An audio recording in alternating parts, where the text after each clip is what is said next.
ये आकाशवाणी रायपुर है। छत्तीसगढ़ी समाचार बुलेटिन के संग योगेंद्र अंधारे के जय जोहार।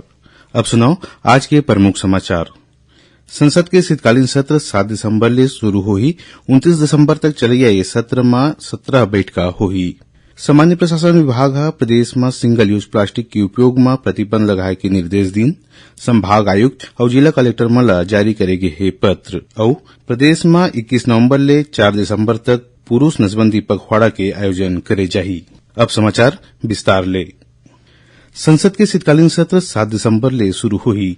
ये सत्र 29 दिसंबर तक चली। संसदीय कार्य मंत्री प्रहलाद जोशी बताइन कि 23 दिन तक चलैया इस सत्र में कुल 17 बैठका हुई।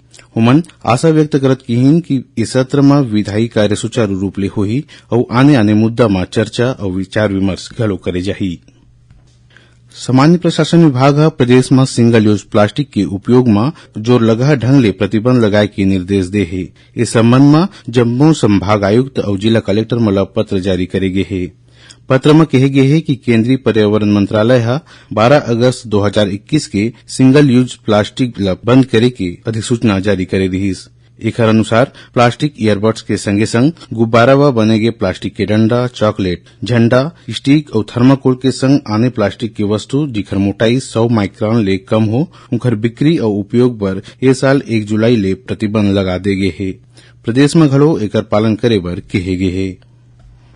पुरुष नसबंदी ला बढ़ावा दे बर प्रदेश में 21 नवंबर ले 4 दिसंबर तक पुरुष नसबंदी पखवाड़ा के आयोजन करे जाही। स्वास्थ्य विभाग जम्मू जिला के मुख्य चिकित्सा और स्वास्थ्य अधिकारी मला एक पखवाड़ा ला सफल बनाए बर जरूरी दिशा निर्देश दे है। ये पखवाड़ा अब पुरुष निभाएंगे जिम्मेदारी, परिवार नियोजन अपनाकर दिखाएंगे अपनी भागीदारी ये थीम में मनाए जाही। ये पखवाड़ा 2 चरण में आयोजित हुई। पहली चरण 21 ले 27 नवंबर तक और दूसरा चरण 28 ले 4 दिसंबर तक मनाए जाही। पहली चरण में पुरुष स्वास्थ्य कार्यकर्ता मोर मितान मोर संगवारी के आयोजन करी। ये बेरा ओमन अपन क्षेत्र के जम्मू लक्षित दंपत्ति खासकर पुरुष मन ले व्यक्तिगत संपर्क करके नसबंदी के फायदा बताही।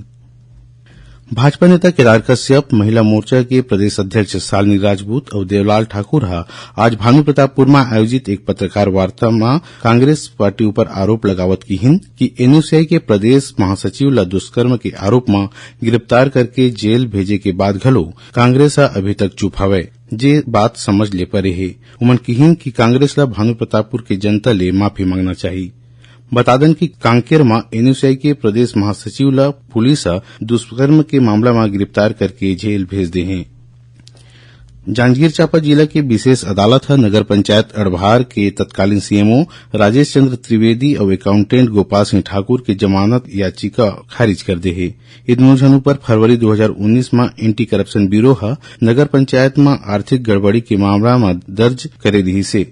ईओडब्ल्यू की टीम ये दोनों आरोपी ला काली गिरफ्तार कर रही। इधर मामला में नगर पालिका के तत्कालीन अध्यक्ष कार्तिक रात्रे घलो अभी तक फरार हवे। राज्य में किसान मन के लाख की खेती में रुझान बढ़त जात है। जेला देखत लाख के खेती पर राज्य सरकार किसान मन ला बिना ब्याज के ऋण दे के निर्णय ले है। ये काम 200 वन धन मित्र के माध्यम ले करे जात है। वैज्ञानिक पद्धति ले लाख की खेती करे खातिर प्रशिक्षण बर राज्य लघु वनोपज संघ डहर ले कांकेर में जिला प्रशिक्षण केंद्र खोले गए है। विशेषज्ञ मन ले मिले जानकारी के अनुसार लाख उत्पादन में किसान मन ला एक कुसुम पेड़ ले हर साल लगभग 6,400 रूपया, उन्हें बोईर के पेड़ ले 1,215 रूपया और पलास के पेड़ ले हर साल 545 रूपया के लाभ हो सकते। कुसमी बिहान लाख भर 15 दिसंबर तक मांग के अनुसार राशि जमा करे के समय सीमा निर्धारित करे गए है। इस साल राज्य सरकार लगभग 4 ले 10,000 टन लाख उत्पादन करे के लक्ष्य राखे है। छत्तीसगढ़ी समाचार बुलेटिन आप आकाशवाणी रायपुर ले सुनत हो। छत्तीसगढ़ के खबर ले है आपकी वास्ता और खबर के विश्वसनीयता ले है हमार वास्ता। आकाशवाणी समाचार रायपुर के प्रादेशिक समाचार बुलेटिन के संगे संग हमार समसामयिक कार्यक्रम आप रेडियो के संग अपन मोबाइल में घलो सुन सकत हो। आकाशवाणी समाचार फेसबुक, ट्विटर और यूट्यूब में घलो हावय। हमार फेसबुक पेज हरे Chhattisgarh news on AIR, Twitter handle CGAIR news और हमार यूट्यूब चैनल हरे छत्तीसगढ़ AIR न्यूज। तो अब रेडियो के संगे संग आपके मोबाइल के माध्यम ले हम आप तक पहुंचत हन। छत्तीसगढ़ के हर खबर पर सुनत रहो आकाशवाणी समाचार। अब आगू बाढ़बो बाँचे समाचार कोती। प्रदेश में अभी तक 2,62,000 किसान मन ले समर्थन मूल्य में 8,67,000 मीट्रिक टन ले ज्यादा के धान खरीदी करे जा चुके हैं। एकर एवज में किसान मन ला बैंक लिंकिंग व्यवस्था के तहत 1,777 करोड़ 59 लाख रुपया के भुगतान करे जा चुके हैं। खाद्य विभाग के सचिव टोपेश्वर वर्मा बताइन कि अधिकारी मन धान खरीदी व्यवस्था में सरलग नजर राखे हैं। सीमावर्ती राज्य ले अवैध धान के परिवहन ला रोके बर चेक पोस्ट के माध्यम ले निगरानी करे जावत है। इस बीच भारतीय जनता पार्टी के प्रदेश प्रवक्ता संदीप शर्मा आरोप लगेन कि कोरिया और मनेन्द्रगढ़ चिरमिरी बैकुंठपुर जिला में टोकन तुहर हाथ ऐप के नहीं खुले के सेती किसान मला ऑफलाइन टोकन लेबर समिति के चक्कर लगाए बर पड़त है। उमन की कि धान खरीदी केंद्र में बारदाना नहीं है, जेकर सेती किसान मला परेशानी होवत है। श्री शर्मा की जौन समिति में 35,000 किसान मला धान बेचना रहीस, वहां 15 दिन में घलोक सिर्फ 300 किसान मन ही धान बेच पाए। बीजापुर जिला में पुलिस 2 झिन माओवादी ला गिरफ्तार करे है। मिले जानकारी के अनुसार जिला पुलिस बल के जवान मिरतुर थाना क्षेत्र में सर्चिंग पर निकले रहीन। इस दौरान तिमेनार के जंगल में ये माओवादी मला गिरफ्तार करेगिस। इनकर तिल्ले विस्फोटक समेत जिंदा बारूद, डोडेक्स, वायर और माओवादी साहित्य बरामद करेगे है।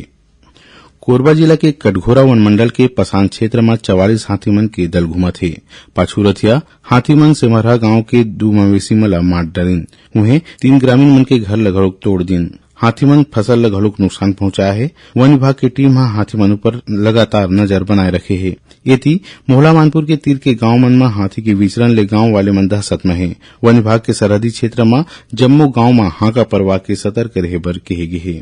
वन विभाग के अधिकारी मन बताइन कि हाथीमन के दल महाराष्ट्र के गढ़चिरौली जिला के कोटगुल में देखेगिन, जे मोहला मानपुर के तीर में है। अब थोड़कुन समाचार सार में राज्यपाल अनुसुईया उइके 20 और 21 नवंबर के भोपाल प्रवास में रही।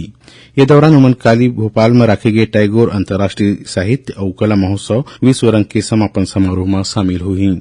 राज्य सरकार वरिष्ठ पुलिस अधिकारी डीएम अवस्थी ला EOW ACB के डायरेक्टर बना है। उन्हें अजय कुमार यादव ला इंटेलिजेंस के संगे संग रायपुर रेंज के पुलिस महानिरीक्षक के अतिरिक्त प्रभार सौंपे है। अखिल भारतीय सैनिक स्कूल में 6वीं कक्षा में प्रवेश बर अवैया 8 जनवरी ले सैनिक स्कूल अंबिकापुर में परीक्षा आयोजित करे जाही। एकर पर 30 नवंबर तक ऑनलाइन आवेदन मंगाए गए है। जिला रोजगार व स्वरोजगार मार्गदर्शन केंद्र रायपुर डाहर ले 21, 22 और 23 नवंबर के पुराना पुलिस मुख्यालय में रोजगार कार्यालय परिसर में प्लेसमेंट कैंप के आयोजन करे जाही। सुकमा जिला में जमीन के नक्शा में गड़बड़ी के मामला में एसडीएम एक छिन पटवारी ला निलंबित कर दे है और जांजगीर चांपा जिला के सिटी कोतवाली पुलिस नौकरी लगाए के नाम में 8 लाख के धोखाधड़ी और ठगी करैया एक दंपत्ति ला गिरफ्तार करे है। आखिर में प्रमुख समाचार एक गांव फिर। संसद के शीतकालीन सत्र 7 दिसंबर ले शुरू हुई और 29 दिसंबर तक चल रही है। इस सत्र में कुल 17 बैठका हुई। सामान्य प्रशासन विभाग प्रदेश में सिंगल यूज प्लास्टिक के उपयोग प्रतिबंध लगाए के निर्देश दिन संभाग आयुक्त और जिला कलेक्टर मला जारी करेगी है पत्र और प्रदेश में 21 नवंबर ले 4 दिसंबर तक पुरुष नसबंदी पखवाड़ा के आयोजन करे जाही। एकरे संग छत्तीसगढ़ी समाचार बुलेटिन इहे सिरावत है। जय जोहार।